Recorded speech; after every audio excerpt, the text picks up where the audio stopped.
cada mañana. Porque creemos en nuestra doctrina católica y la defendemos, aquí en María Evangelizadora Radio, un pedacito de cielo en tu hogar, nos complacemos en presentar al predicador católico, Dr. Fernando Casanova, con su programa Razones de Nuestra Fe. Siempre con nosotros, entra en mi vida, toca mi corazón. Creo, Señor, creo en tu palabra. Creo, Señor, que aquí tú estarás. Creo, Señor, creo en tus promesas. Creo, Señor, que tú cumplirás. Creo, Señor, creo en tu palabra. Creo, Señor, que aquí tú estarás. Creo, Señor, creo en tus promesas. Creo, Señor, tú cumplirás. Creo en tu amor. El mejor texto bíblico que tienen para ir en contra de la virginidad perpetua de nuestra Madre Santa María es Mateo capítulo 1, versículo 25. Olvídese de todo lo demás. Ese es el mejor texto que tienen y lo reconozco. Mira, olvídese de lo demás. Por ejemplo, esas otras cositas son fácilmente rebatibles, como aquella de que, mira, dice el texto que nuestro Señor fue el primogénito, o sea, el primero, o sea, que hubo otros. A lo que nosotros respondemos, sí que de acuerdo a la cultura religiosa de la época, tenían que dedicar a ese bebé. No podían esperar a que naciera el segundo para dedicar al primogénito. Es más, con sentido común, una pareja no ha podido tener o solo ha podido tener un hijo, ese hijo es el primogénito, lo que no significa que hayan otros. O aquella otra cosa de que, mira, la Biblia habla de los hermanos del Señor, por lo tanto María tuvo más hijos. A lo que nosotros respondemos, como ya ustedes saben, pero si es que en la cultura de ellos y en el idioma de ellos, en arameo, se llamaba también hermanos a aquellos parientes cercanos o incluso a los primos. Es más, a mí me bastaba citarle, por ejemplo, el famoso texto de Martín Lutero sobre la Santísima Virgen en 1539, que hace también este señalamiento acerca de los supuestos hermanos del Señor. Pero nos ponen en jaque cuando nos mencionan a Mateo 1:25.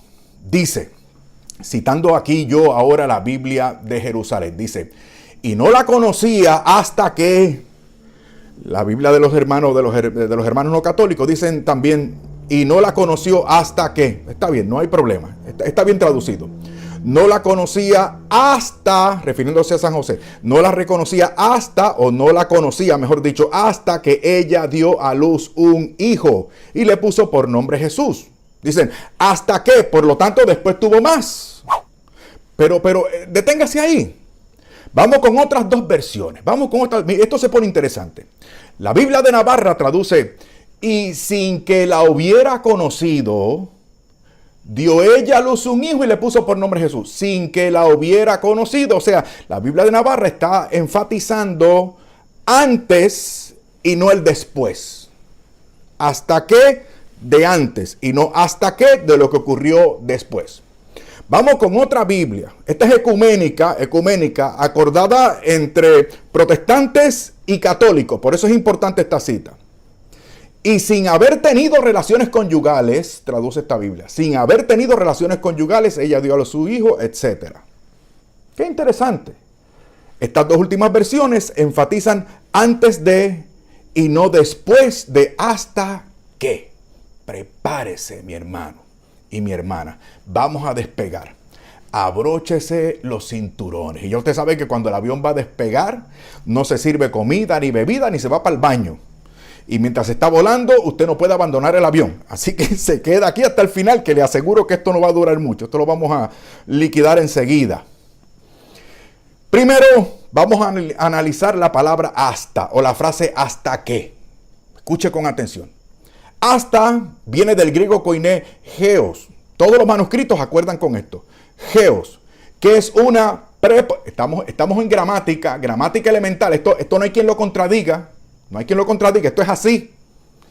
Hasta que, en griego, geos, es una preposición, conjunción o adverbio de, esto es lo importante, de afinidad incierta. Afinidad incierta. Por lo tanto, no se puede especificar antes de ni después de, hasta que usted analice la intención del que lo está diciendo y el contexto en el que lo está diciendo. Ya ustedes saben cuál es la agenda entonces de esta enseñanza. Entonces, hasta que sirve para hablar de la condición de algo o de alguien después o antes de. No hay problema hasta ahí. Así que hasta, repito, o hasta que no puede usarse para afirmar infaliblemente la condición de alguien o algo después de. Como veremos en los ejemplos siguientes. Tenía 4 ejemplos, voy a usar 2 para que este vuelo sea más breve. Segunda de Samuel, capítulo 6, versículo 23, dice: y Mical, hija de Saúl, no tuvo ya hijos hasta el día de su muerte. Obviamente, después de muerta, ella no tuvo más hijos. Pero se entiende porque la intención era matizar o expresar lo que ocurrió mientras ella estuvo viva. No tuvo más hijos. Hay otros ejemplos en Primera de Samuel y Mateo, pero vámonos con Hebreos. Hebreos, porque este se refiere específicamente a nuestro Señor Jesucristo. Hebreos 1:13, que cita el versículo primero del Salmo 110. Dice: y, refiriéndose a nuestro Señor, repito, y ¿a qué ángel dijo alguna vez: siéntate a mi diestra hasta que ponga a tus enemigos por escabel o por estrado de tus pies? ¿Qué indica esto? O sea, el Señor es glorificado y entonces después de triunfar, los enemigos lo van a derrotar. Obviamente no. Entonces, lo que está es enfatizando la gloria y el poder y el señorío de Jesucristo. Y durante todo eso, ese tiempo entre comillas, durante toda la eternidad, Él es el triunfador. Él es el Señor. Así que hasta que no quiere decir que los enemigos le derrotasen después de su glorificación. Entonces, la conjunción o adverbio hasta o hasta que es falible. No puede precisar nada hasta que, repito, no vayamos sobre el contexto y la intención del autor. Por tanto, así que vamos a ir sobre esto. Pero le voy a presentar un par de ejemplos también del sentido común para irnos acomodando. Mire, imagínense que el marido se va para la guerra, ¿bien?, y la señora le dice: no te preocupes, mi amor, me guardaré para ti hasta que regreses.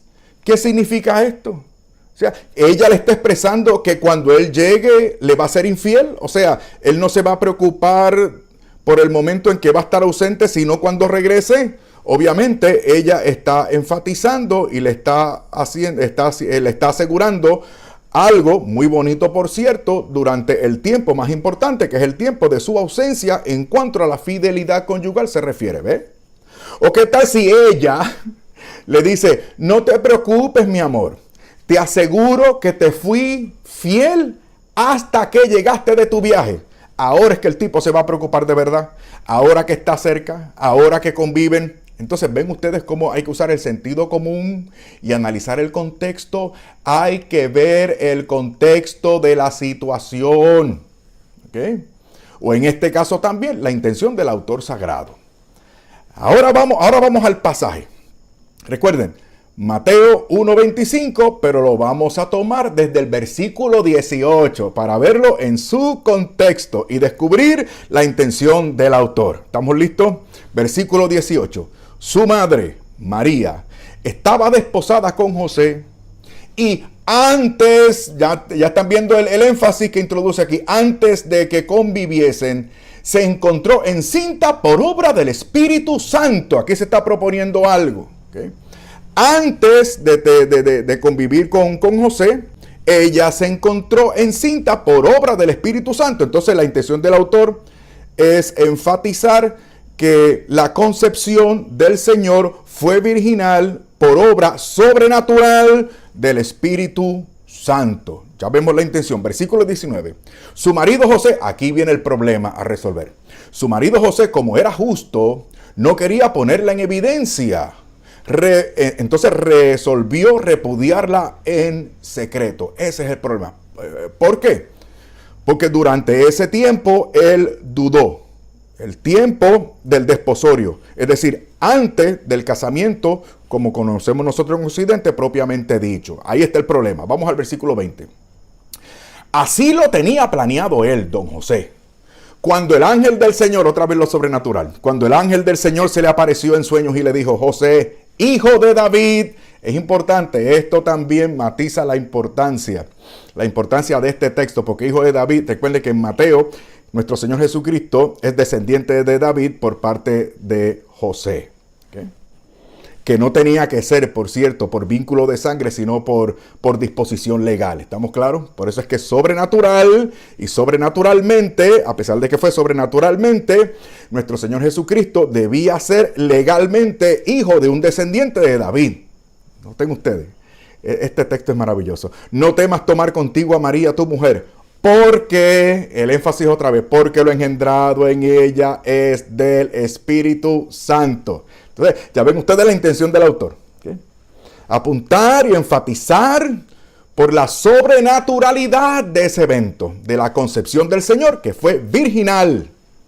Y así lo enfatiza el autor sagrado. Versículo 21.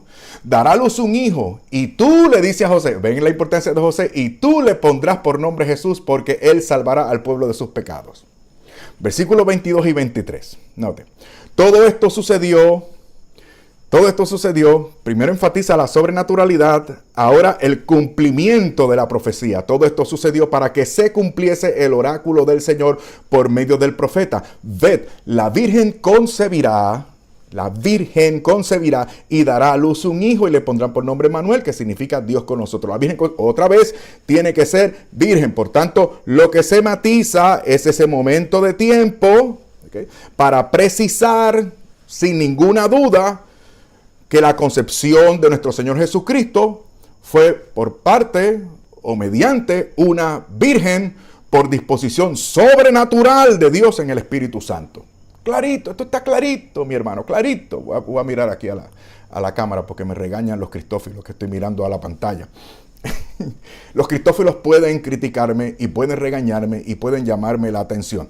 De hecho, notarán que estoy un poquito más presentable porque las cristófilas me han estado corrigiendo en ese sentido. Hermanas cristófilas, es decir, suscriptoras de este canal, muchísimas gracias por sus señalamientos y críticas. Ustedes pueden, hermanas. Versículo 24.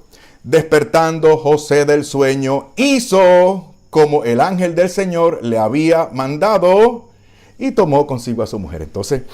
Entonces ya siguieron en esa línea. Y el versículo 25. Y no la conocía hasta que, para matizar ese periodo de tiempo que es lo que interesa al autor sagrado, y es lo que quiso, por tanto, enfatizar el Espíritu Santo para demostrarnos, una vez más, repito, la sobrenaturalidad del evento y la concepción virginal de nuestro Señor. ¿Ven qué importante es esto?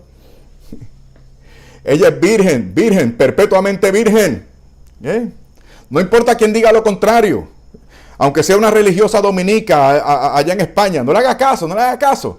Hágale caso a la revelación, hágale caso a Dios, hágale caso a la escritura inspirada. A eso que usted tiene que hacerle caso.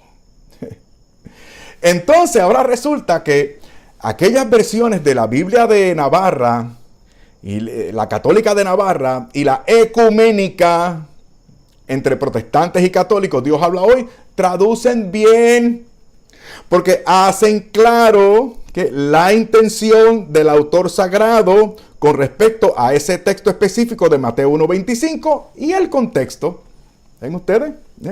Sin violentar la gramática del término hasta o hasta que, como hacen otros hermanitos muy queridos y esperados, que usan esa palabra para forzar el texto y decir lo que el texto no implica, ni se sugiere en el contexto, ni es la intención del autor sagrado y por lo tanto no fue lo que quiso el Espíritu Santo. ¿Okay? Me refiero a que ella entonces tuvo otros hijos o tuvo relaciones íntimas con San José después de, porque eso no es de lo que trata el texto. No, espérese, no se vaya.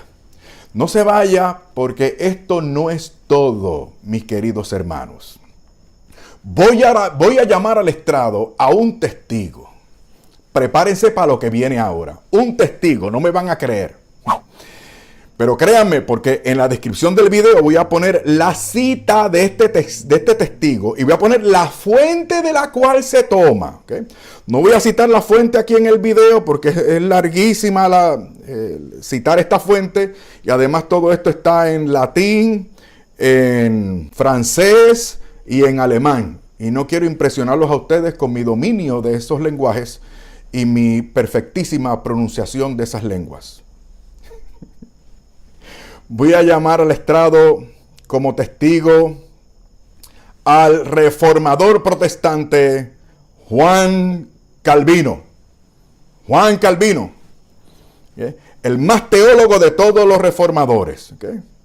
¿Estamos claros? No me critiquen. O sea, pongo a los que supuestamente deberían estar en contra nuestra para que testifiquen y prueben nuestros puntos de vista. Y entonces algunos no son cristófilos los que me reprueban en este sentido, porque los cristófilos saben que es legítimo y es bueno llamar para probar la causa o el punto de uno a una persona que se supone debe estar en contra, porque esto refuerza el punto. ¿Estamos claros hasta ahí? Ok, ya sé que me toca así mucho la nariz, pero es que para atender lo que me dijeron las cristófilas hasta polvo me puse y eso me pone así. Ok, Juan Calvino, el reformador Juan Calvino, atento mis hermanos de tradición reformada. Los hermanos de tradición reformada son los discípulos de Calvino en la actualidad. Okay. Dice Juan Calvino, voy a citar. A partir de Mateo 1:25, el video creó mucha confusión en la iglesia, porque él dedujo que María había permanecido virgen únicamente hasta el primer nacimiento y después tuvo otros hijos con su marido. Escuchen esto. La perpetua virginidad de María, porque él creía en la virginidad perpetua de la Madre del Señor, Santa María. Él creía en eso. Y también podría traer ejemplos, por ejemplo, de otros reformadores como Zwinglio y el mismo Martín Lutero. De Martín Lutero no voy a decir más porque dediqué un video a eso. A propósito, vayan al comentario fijado. Allí voy a poner esos videos que hablan sobre la Santísima Virgen y específicamente, o más importante, el de Martín Lutero con respecto al dogma de la maternidad divina de la Virgen. Voy a seguir. Okay. La perpetua virginidad de María fue defendida vigorosamente por Jerónimo. Mire a qué autoridad está recurriendo aquí este reformador protestante. A San Jerónimo, el traductor de la Vulgata Latina. La perpetua virginidad de María fue defendida vigorosamente por Jerónimo. Pero no solamente Jerónimo. Escucha lo que viene ahora. Es suficiente, esto es fuerte, es suficiente decir que es insensato y falso deducir de estas palabras, es decir, hasta o hasta qué. Es suficiente decir que es insensato y falso deducir de estas palabras qué sucedió después del nacimiento de Cristo. Es llamado el primogénito no por otra razón, sino para que sepamos que él nació de la Virgen. En este contexto, en el contexto que analizamos, el contexto de Mateo 1:25, se niega que José, en este texto se niega que José hubiera tenido concurso marital con María antes de nacer el niño. Todo está limitado a ese tiempo. Pero, mire lo que concluye, pero nada se dice de lo que sucedió después. ¿Cómo les quedó el ojo? Como dicen mis hermanos mexicanos. Pero cuidado, cuidado, mucho cuidado. Cuando de la Santísima Virgen se trata, escuche bien, todo apunta a su Hijo Divino, nuestro Señor, Dios y único Salvador, Jesucristo. Para eso se nos da la persona y el concurso de nuestra Madre Santa María en la historia de la salvación. Para apuntar, para referirnos y para clarificarnos la obra redentora de nuestro Señor Jesucristo. Y para enfatizar esa obra y que nosotros podamos profundizar más y mejor en esa obra. Por eso el Concilio Vaticano II, que estoy citando mucho últimamente, y ya los que han seguido estos últimos por lo menos 3 videos saben por qué estoy enfatizando el Vaticano II. Porque están utilizando ese concilio para cosas feas, muy feas, los enemigos de la fe, los de adentro me refiero. El Lumen Gentium, la Constitución dogmática sobre la Iglesia, en el capítulo 8, casi al final, nos advierte que nosotros, usted y yo, no debemos decir y hacer nada que induzca a error a otras personas con respecto a Santa María. Mucho cuidado. De un lado, los que reniegan de la participación necesaria de Nuestra Señora Santa María porque lo quiso el Espíritu Santo, ¿okay? Porque está fijado en nuestra santa revelación, según lo apunta y lo especifica nuestra santa religión. Entonces tenemos hermanos católicos que entonces, tenemos hermanos que no son católicos, que entonces van a un extremo. Nada que ver, nada que ver. No entiendo, y no solamente no entiendo, sino que voy en contra de, forzando incluso los textos bíblicos, o recurriendo a subterfugios y superficialidades como, bueno, como se dice poco de ella, por lo tanto no debe ser importante. ¡Qué interesante!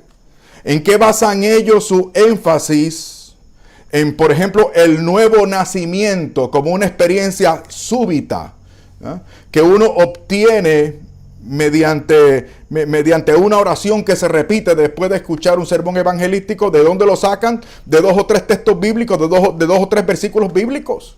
No se habla mucho del nuevo nacimiento. ¿Por qué lo enfatizan tanto? Porque es algo importante, aunque el énfasis que hacen o la interpretación que hacen para ese énfasis sea equivocado. Pero no importa. Del lado tenemos a esta gente, del otro lado tenemos a los católicos, que la verdad es que exageran por el otro lado. Entonces le presentan al resto de los cristianos, a los hermanos protestantes y al mundo, una semidiosa, como quien dice, ¿no? Aparte de la obra de nuestro Señor Dios y Salvador Jesucristo. Pero nosotros en esta comunidad somos integrados, no fragmentados ni contradictorios. Aquí las cosas como son, repito, integrados, no fragmentados ni contradictorios.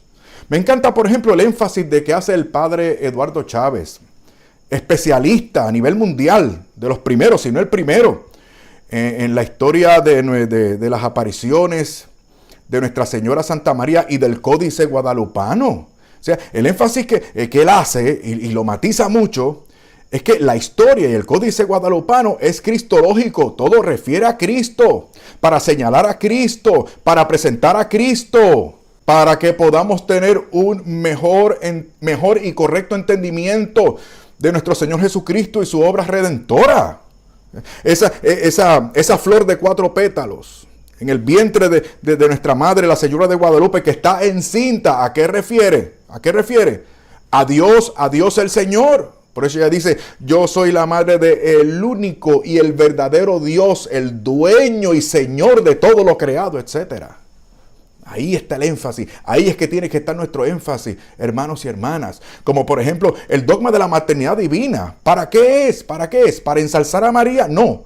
María fue ensalzada por Dios nuestro Señor al darle ese rol determinante y necesario, como lo hemos visto en el contexto del pasaje que hemos analizado hoy, para apuntar a Jesucristo, es decir, el Hijo o el fruto de sus entrañas, nuestro Señor Jesucristo, a quien ella dio a luz y con quien se relacionó como madre. Ese Hijo es Dios. A eso es lo que apunta el dogma. O sea, no primera y únicamente a Santa María, sino Santa María como medio mediante el cual nosotros podemos entender mucho mejor la identidad divina de nuestro Señor, Dios y Salvador Jesucristo. Las cosas como son. ¿Qué hizo la Santísima Virgen María cuando su prima Santa Isabel, llena del Espíritu Santo, escuchen, llena del Espíritu, o sea, inspirada por el Espíritu Santo, se humilló Santa Isabel, reconociéndola a ella, a María, como la madre de su Señor? Hablaban arameo, Adonai, Señor Dios. La reconoció como madre de Dios. ¿Y qué le dijo cuando la reconoció? Bienaventurada tú, que has creído. ¿Y cómo le respondió Santa María? Mire qué interesante. Esta fue la respuesta inmediata de Nuestra Señora. Proclama mi alma las grandezas del Señor y se alegra mi espíritu. Proclama mi alma las grandezas del Señor y se alegra mi espíritu en Dios mi Salvador, porque ha puesto los ojos en la humildad de su esclava. Eso soy yo, su esclava. Por eso desde ahora me llamarán bienaventurada. ¿Por qué la van a llamar bienaventurada? ¿Por qué la van a llamar bienaventurada a todas las generaciones? Continúa diciendo, porque ha hecho en mí cosas grandes el Todopoderoso, cuyo nombre es Santo. ¿Recuerdan en las bodas de Caná? En el Evangelio según San Juan capítulo 2. ¿Qué le dijo Nuestra Señora a los sirvientes? Dice el texto, dijo su madre a los sirvientes, ¿somos usted y yo acaso más que los sirvientes? ¿O acaso no somos sirvientes? ¿Y qué es lo que nos está diciendo aquí Nuestra Señora para aplicarnos este texto? Ella nos dice a nosotros, a usted y a mí, siervos, esclavos, servidores, haced lo que Él os diga. Ahí está el énfasis. Por eso me gusta decir, la alocución más importante de Nuestra Señora Santa María está en el capítulo 2 de San Juan, versículo 5. Hagan lo que Él les diga. ¿Y qué es lo que Él dice? Es todo lo que Él dice. Todo lo que está en el Santo Evangelio. Testificado de forma primaria y privilegiada en la Sagrada Escritura. Testimoniado además por la Santa Revelación. Y custodiado a forma de depósito por nuestra Madre la Iglesia. Las cosas como son, mis queridos hermanos. Viva Cristo Rey, nuestro Señor, Dios y único Salvador Jesucristo. Y que viva nuestra Madre Santa María, la Virgen María. ¿Ven ustedes lo emocionante e importante que es nuestra fe? Si crees que debemos continuar así en esta comunidad, colabora con nosotros. Tu ofrenda sirve para que sigamos evangelizando a través de las redes sociales y las comunidades que visito para predicar. Porque yo no cobro ni exijo donaciones de ningún tipo. Ustedes, mis hermanos, son el único recurso económico para seguir adelante. Por favor, aprovecha el link de PayPal en la descripción de este video para que puedas hacernos una ofrenda mensual o de una vez. Como quiera, también en la descripción vas a ver los beneficios que damos a nuestros bienhechores. Tú entre ellos, por supuesto. Y recuerda que en la descripción también está el testimonio del reformador protestante Juan Calvino sobre la virginidad perpetua de Santa María, con su respectiva fuente, como debe ser. Lo que les voy a plantear son algunas claves que descubrí durante mi proceso de conversión a la fe católica para entender mejor la persona y el rol determinante de nuestra Madre Santa María en la historia de la salvación, y eventualmente la vi involucrada en mi proceso también de conversión a la fe católica. Hermanos, yo tendría que ir por todo el Evangelio y por toda la Sagrada Escritura, porque todo lo que hay con relación a nuestro Señor en el Antiguo Testamento también lo conecta con su Madre Santa María, como eventualmente se ve en el Nuevo Testamento. Pero tengo que decidirme, así que vamos para la narración de la anunciación del ángel San Gabriel a nuestra Madre Santa María. Primero, vean aquí ustedes en Lucas capítulo 1, versículos del 26 en adelante. Lucas capítulo 1, versículos del 26 en adelante, dice: en el 6º mes fue enviado el ángel Gabriel de parte de Dios a una ciudad de Galilea llamada Nazaret, a una virgen desposada con un varón que se llamaba José, de la casa de David. La virgen se llamaba María, y entró donde ella estaba y le dijo: Dios te salve, llena de gracia, el Señor está contigo. Aquí nada más podemos estar el resto del tiempo, mis hermanos. Primero dice que es una virgen, y ello viene a ser cumplimiento de la profecía de Isaías. Lo tenemos en el capítulo 7, versículo 14, cuando dice: pues bien, estoy citando Isaías 7:14, pues bien, el propio Señor les dará un signo. Entonces Santa María se convierte en un signo para señalarnos al Mesías esperado, nuestro Señor Jesucristo. Continúa diciendo: miren, la Virgen está encinta y dará a luz un hijo, a quien pondrán por nombre Emmanuel.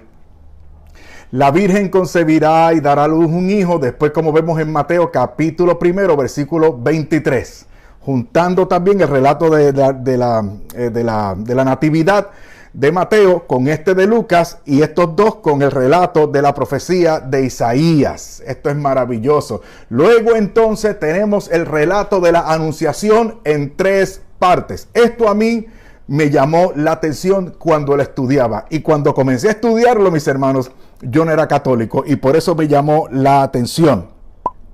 Ok. El ángel la saluda y le tributa un saludo que la desconcierta. Dios te salve, o si quieren, según los manuscritos originales o más antiguos, alégrate, alégrate. Y ya aquí tenemos, una vez más, una conexión de Santa María y su Hijo Jesucristo con las profecías del Antiguo Testamento. El alégrate es como un canto de gozo que los profetas le dirigían a la hija de Sión, es decir, a la comunidad de los humildes que mantenían la esperanza de la venida del Salvador. Por ejemplo, Sofonías capítulo 3, versículo 14, Zacarías capítulo 9, versículo 9, ¿ok? Bueno, y entonces, después de esto, ella atiende al ángel, y el ángel le dice, ¿ok? Dios te salve, llena de gracia, el Señor es contigo. Ella se turbó al oír estas palabras y consideraba qué podía significar este saludo. Y el ángel le dijo: no temas, María, porque has hallado gracia delante de Dios. ¿Okay? Esta es la primera parte. Le dije que el relato de la anunciación se divide en 3 partes. Esta es la primera parte. Mire qué interesante. Concebirás en tu seno y darás a luz un hijo, y le pondrás por nombre Jesús. Será grande y será llamado Hijo del Altísimo. El Señor Dios le dará el trono de David su padre, etc. En esta primera parte, el ángel le está planteando algo que es natural. No le está planteando algo sobrenatural, y lo que le está diciendo el ángel, y lo que hemos visto al principio, ¿ok? Le debieron haber indicado, o le debió haber indicado a la Santísima Virgen que se trataba de un anuncio del Mesías, Y si ella iba a ser la madre de ese Mesías esperado, entonces, y el ángel se lo presenta de forma perfectamente humana, ¿por qué entonces ella cuestiona de qué modo será esto? Pues no conozco varón. Yo espero que me estén siguiendo porque esto es importante. La primera parte del anuncio del ángel plantea algo que es natural. Tú serás madre. y pareciera ser algo perfectamente normal en el caso privado de ella. ¿Saben por qué? Porque ella estaba desposada con don José. Ella iba prontamente a convivir con José. Entonces, ¿por qué ella cuestiona? ¿Por qué ella cuestiona? ¿Cómo será esto si no conozco varón? Déjeme decirle algo. Esto a mí me desconcertó. Y cuando investigué los biblistas me dijeron que esto era evidencia de que ella se había planteado para sí un voto de virginidad. Si no hubiese hecho un voto de virginidad, no hubiese cuestionado, pues, pero ¿cómo va a ser esto si no conozco varón? Cuando el ángel todavía no le había planteado algo sobrenatural, sino normal, humano, biológico. Ella iba a convivir con un hombre. Lo natural, si Dios la favorecía, era que fuese madre. ¿Por qué cuestiona? Porque hizo un voto de virginidad. Y no solamente es especulación de los biblistas, sino que sabemos por la historia y la arqueología y los antropólogos que estudian esa época que habían mujeres y hombres y parejas que hacían ese voto de virginidad. Si quieren ustedes, para buscar información, vean por ejemplo la comunidad de los esenios en los mismos tiempos de Jesús y la comunidad de Qumran, para que ustedes vean que habían personas que hacían ese voto.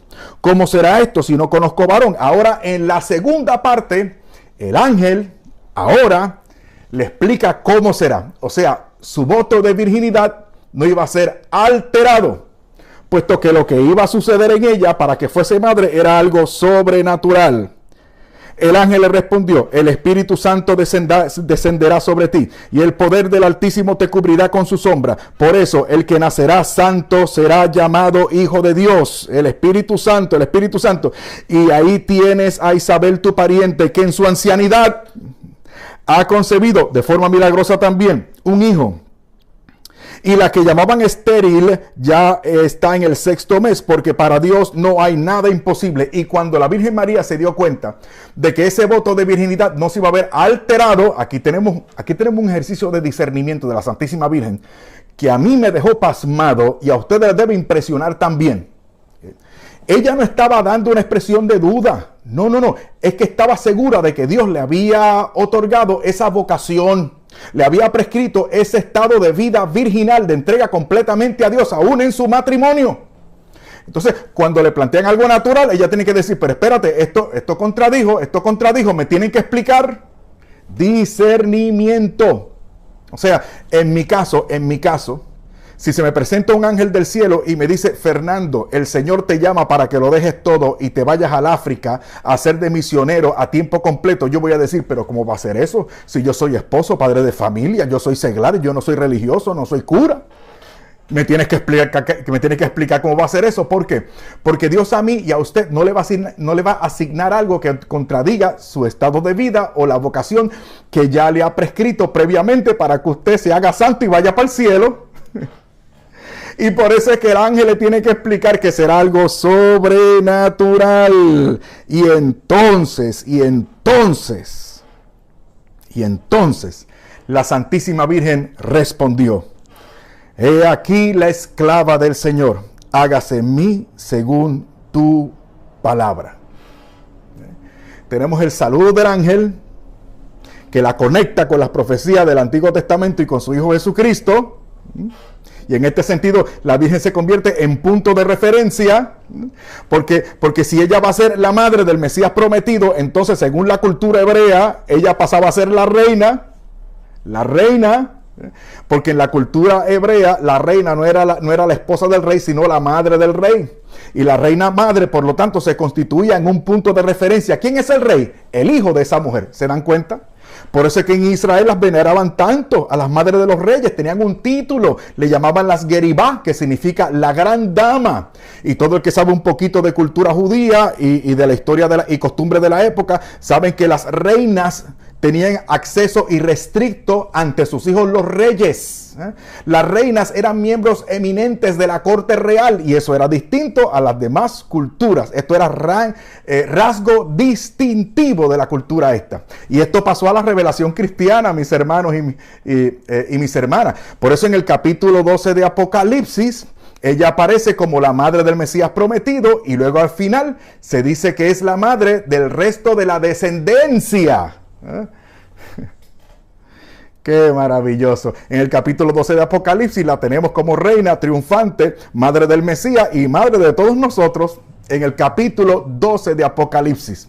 Y todo esto a la luz del contexto bíblico y de lo que sabemos era la costumbre y la cultura y el sistema de esta gente en aquella época. Alabado sea el Señor. Tenemos el saludo. Tenemos entonces la segunda parte, que es el anuncio natural de la maternidad divina, y eventualmente el cuestionamiento de la Virgen en ese sentido, por lo que había dicho de la vocación y su estado de vida. Y en tercer lugar entonces, la descripción milagrosa que hace el ángel de cómo se iba a realizar aquello. Y ahora el consentimiento de la Virgen María. He aquí la esclava del Señor. Hágase en mí según tu palabra. De este relato, si me permiten, hubo un dato más que me llamó la atención, y es que cuando el ángel le dice, cuando el ángel la saluda otra vez de tres formas al principio. Primero, Dios te salve, o alégrate, ¿okay? Llena de gracia, y luego el Señor está contigo. El Señor está contigo es muy importante porque en el Antiguo Testamento, sobre todo, Dios siempre estaba preferentemente con el rey, ¿okay? Con el profeta o los profetas, ¿okay? Con los que dirigían el culto, es decir, con el sacerdocio, ¿okay? Esos eran los que gozaban de una presencia especial, ¿okay? El Señor está contigo. Pero es interesante porque cuando le dice llena de gracia, escuchen bien mis hermanos, cuando le dice llena de gracia, no le está diciendo, no le está dando solamente una característica. Esto no es un adjetivo, esto es un sustantivo. O sea, el ángel le cambió el nombre. El ángel no solamente le está diciendo que tú estás llena de gracia, sino tú te llamas llena de gracia. Dios te salve, llena de gracia. Es sustantivo. El Señor está contigo. ¿Y cuál es ese sustantivo? Es un nombre. El nombre en el original griego es kecharitomene, que significa, es una palabra en griego que desconcierta a cualquiera. A mí me desconcertó. Una palabra en griego kecharitomene que implica la que siempre has gozado del favor de la plenitud de la gracia de Dios. La que actualmente estás llena, repleta, rebosante de la gracia de Dios. ¿Okay? Y la que por siempre estarás llena, repleta, rebosante, plena de la gracia de Dios. Miren qué interesante. La que siempre, lo que implica aún antes de nacer, ¿okay? Antes de nacer, desde siempre, ha gozado de la plenitud de la gracia de Dios. La gracia que es principio de salvación y por lo tanto fue salva antes, y la gracia que es principio también de santificación. O sea, fue escogida, salvada, preservada, ¿okay? Se le dio una dirección, ¿okay? Se le antepuso o se le asignó una misión para llevar a cabo. Desde antes ha gozado de la plenitud de toda esa gracia de la que hemos hablado. Ahora, cuando yo estaba en mi proceso de conversión, me puse a estudiar, porque esto yo como que me parecía demasiado grande, como esto de que los católicos tuviesen razón con eso de la Inmaculada Concepción, porque el kecharitomene me apuntaba a la Inmaculada Concepción. La Inmaculada Concepción es eso, antes de nacer y mientras fue concebida, o cuando fue concebida fue preservada, ¿okay? Fue preservada en virtud de la gracia y del poder de su Hijo. Ese sacrificio, esa obra de expiación se iba a llevar a cabo, pero en Dios no hay tiempo ni hay espacio, ¿okay? Entonces el fruto de esa redención, ¿okay? El fruto de esa salvación, de esa santificación, se le iba a aplicar, o de hecho se le aplicó a la Santísima Virgen antes, durante y después. ¿Okay? Claro, pero entonces yo me fijo estudiando esto de Efesios capítulo 1, versículo 6. Efesios capítulo 1, versículo 6. Porque en Efesios capítulo 1, versículo 6 se usa una forma también de kecharitomene, pero no como sustantivo, sino como una característica del pueblo, de la iglesia y no de una persona. Así que en Lucas capítulo 1 es la única vez en la que en la Santa Biblia la versión griega en el Antiguo Testamento y todo el Nuevo Testamento, se le asigna este nombre o este término como nombre a una persona en singular. Y esa persona fue Santa María. Ay, hermanos, tengo tantas cosas que decirles. Miren, otra cosa, si me lo permiten. Cuando yo descubrí esto y otras cosas más, hermanos, otras muchas cosas más que descubrí acerca de Santa María, me llamó mucho la atención que la Iglesia Católica, la iglesia de ustedes, en aquel momento no era mi iglesia, había señalado a la Virgen María como un ejemplo elocuentísimo del cristiano que yo debía ser y al cual estábamos llamados todos nosotros. Esto se da en el Concilio Vaticano II, en el documento que es la Constitución Dogmática acerca de la Iglesia. En los números 57 y 58, hermano, anótelo por favor. O sigan viendo esta grabación para que tomen nota, hermano, porque esto es importante, ¿no? Okay. Bueno, el asunto es que la Iglesia Católica señalaba en esos números 57 y 58 del Lumen Gentium del Vaticano II a Santa María como ejemplo de lo que yo debo llegar a ser como discípulo de Jesús. ¿En qué sentido? Estos dos números presentan a Santa María identificada totalmente con la obra de redención de su Hijo. Luego entonces, en estos dos números, la Iglesia plantea algunas estampas de la vida de la Virgen Santa María, y efectivamente cuando tú sigues estas estampas, vas a notar un proceso ¿cómo diríamos? Un proceso de aprendizaje. O sea, la Virgen María no solamente estaba llena de gracia, sino que continuó creciendo en gracia. Su Hijo Jesucristo la sometió a un proceso duro de aprendizaje y de formación, porque el Señor quiso que no solamente fuera la madre de él, biológica como tal, sino que y ese fue el plan divino, que lo contemplara, lo viera, ¿okay? Lo sirviera, lo amara, lo adorara, no solamente como su Hijo, sino como su Señor. Y por eso ustedes ven este proceso. Por ejemplo, ustedes ven aquí en el relato que hemos señalado, que le anuncian que ella será la madre del Mesías prometido, un Mesías que iba a reinar por siempre. Según la costumbre de la época, ella iba a ser la reina. Pero cuando va a dar a luz, no va a Jerusalén, no va al templo. Su hijo debió haber nacido en la capital teocrática, en el palacio real. Pero no, miren dónde vino a nacer. Ni siquiera encontró posada. Y posteriormente, cuando los pastores le anuncian cosas maravillosas acerca de su hijo, dice el texto que ella y su padre escuchaban a los pastores asombrados. ¿Qué significa esto, mis hermanos? ¿Qué significa esto? Significa que estaban sorprendidos. Cuando usted se sorprende es porque ocurre algo que no lo espera. Ella no lo sabía todo. Y por eso tuvo que ir aprendiendo, mis hermanos. Cuando llegan los magos de Oriente, tributan unos regalos que la dejan desconcertada, mejor dicho. Oro para el rey, incienso para el Dios y mirra para el muerto.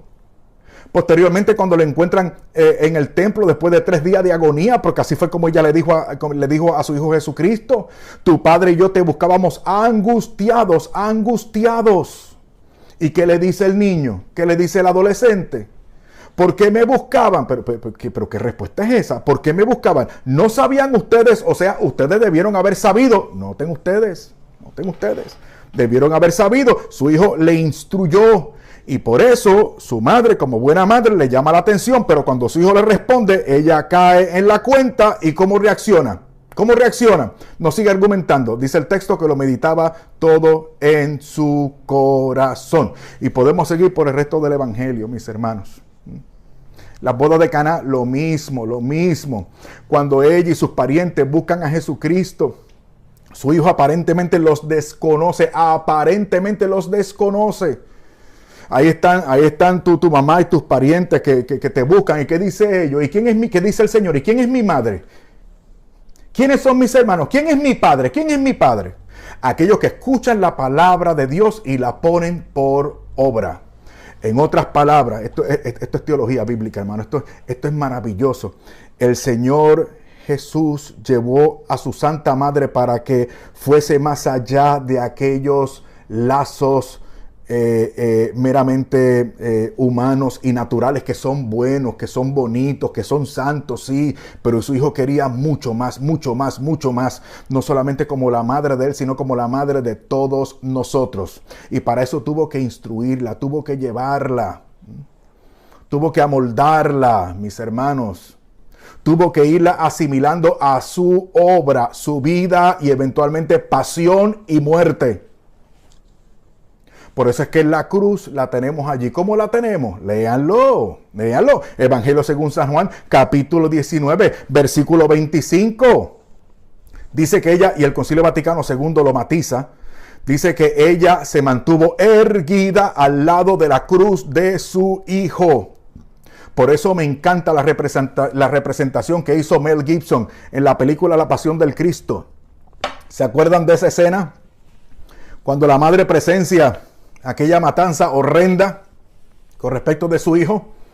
Ella tomó tierra y piedras del suelo y triturándolas con las manos se va levantando. Una representación formidable, porque así fue. Sufrió, por supuesto que sufrió. Lloró, no lo duden. Derrotada, jamás. Jamás. Sin esperanza, jamás.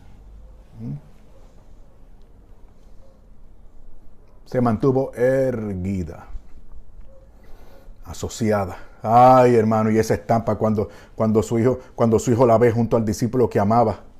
Le dice a él: hijo, ahí está tu madre. ¿Y qué le dice a su madre? Mujer, mujer, ahí está tu hijo. Mujer, no la llamó madre, la llamó mujer.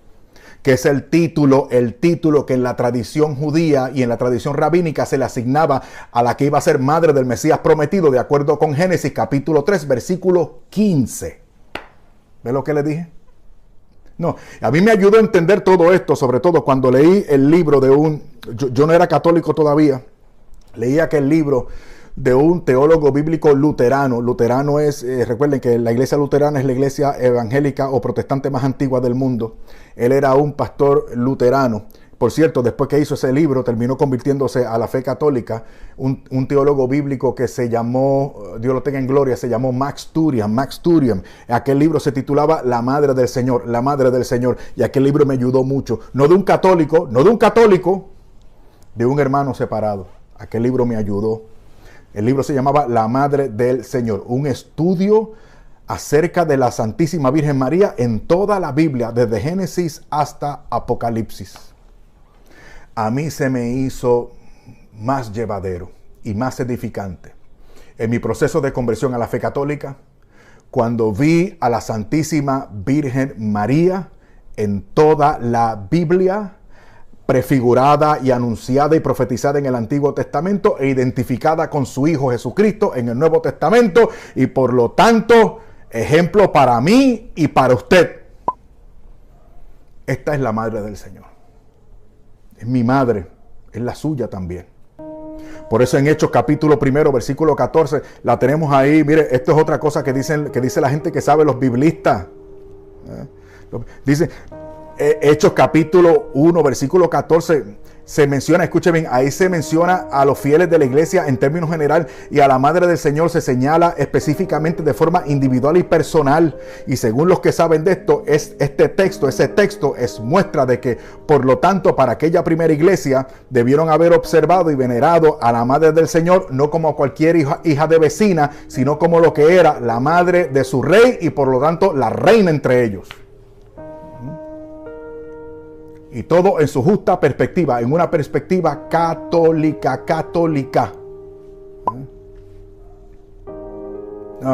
Y entonces, después de muchas otras, el encuentro con la Eucaristía.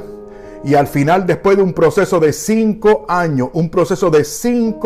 años, mis hermanos, en los cuales el Señor me iba conduciendo a esta iglesia católica, al final tuve que decidir, tuve que actuar de acuerdo a mi conciencia.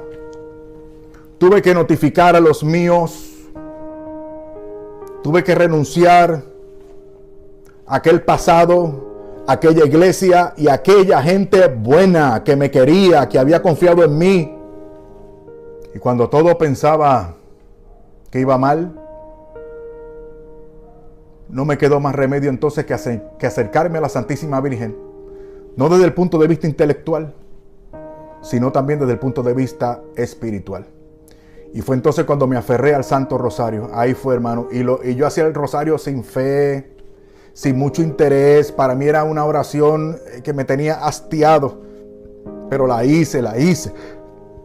Y fue a través del rezo del Santo Rosario que Dios me permitió una vez más gozar de la compañía de mi familia, para que juntos pudiéramos entrar en la Iglesia Católica. Entonces la Santísima Virgen María fue para mí, no solamente la Virgen María fue para mí una conexión con la fe plena en Jesucristo y la Iglesia de Jesucristo, sino que fue también conexión para mi familia, entre mi familia, y me fortaleció en ese último trayecto hacia la plenitud de la fe cristiana en la Iglesia Católica.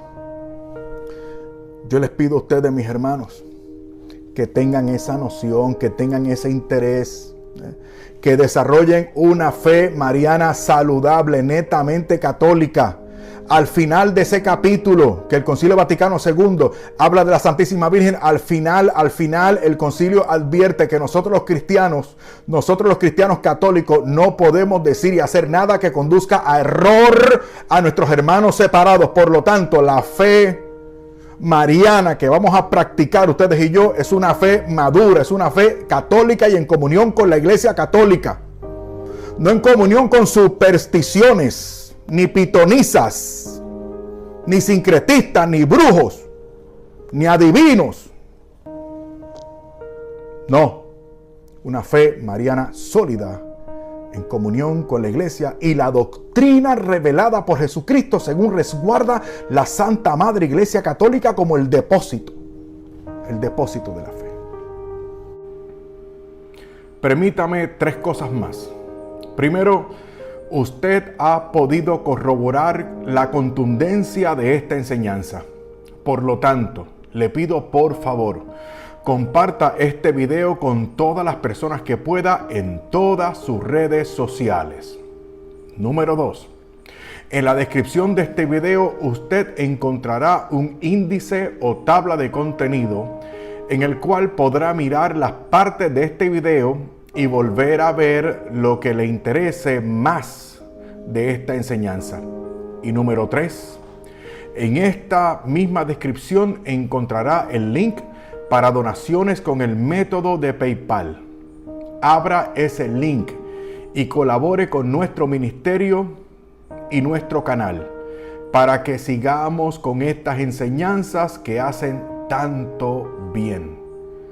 Si no comprende bien ese sistema de PayPal, por favor pida ayuda a otros más aptos en tecnología para que le puedan ayudar.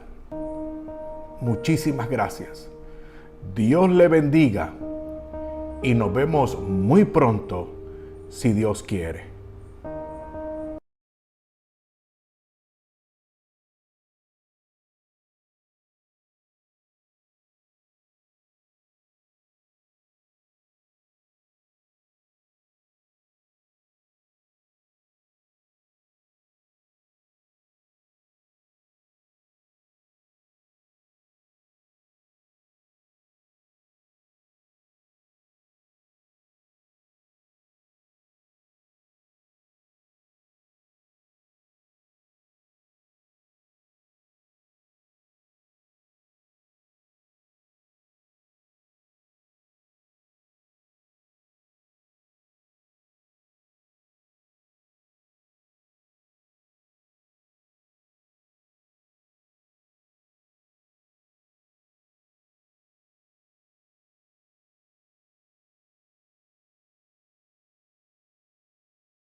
Cada mañana que me levanto, yo miro al cielo, quiero estar junto a ti. Empieza otro día que tú permitiste. Quiero buscarte y aprender más de ti. Tú prometiste estar siempre con nosotros. Entra en mi vida, toca mi corazón. Creo, Señor, creo en tu palabra. Creo, Señor, que aquí tú estarás. Creo, Señor, creo en tus promesas.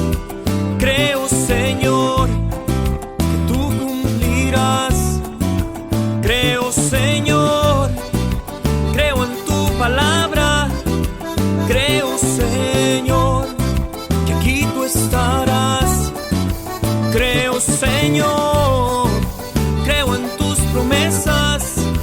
Creo, Señor, que tú cumplirás. Creo en tu amor.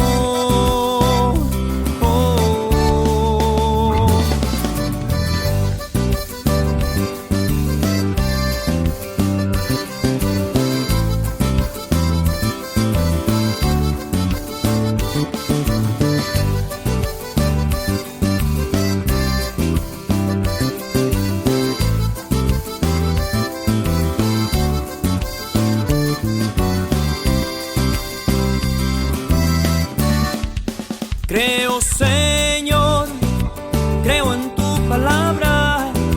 Creo, Señor, que aquí tú estarás. Creo, Señor, creo en tus promesas. Creo, Señor, que tú cumplirás. Creo, Señor, creo en tu palabra. Creo, Señor, que aquí tú estarás. Creo, Señor, creo en tus promesas. Creo, Señor, que tú cumplirás. Creo en tu amor.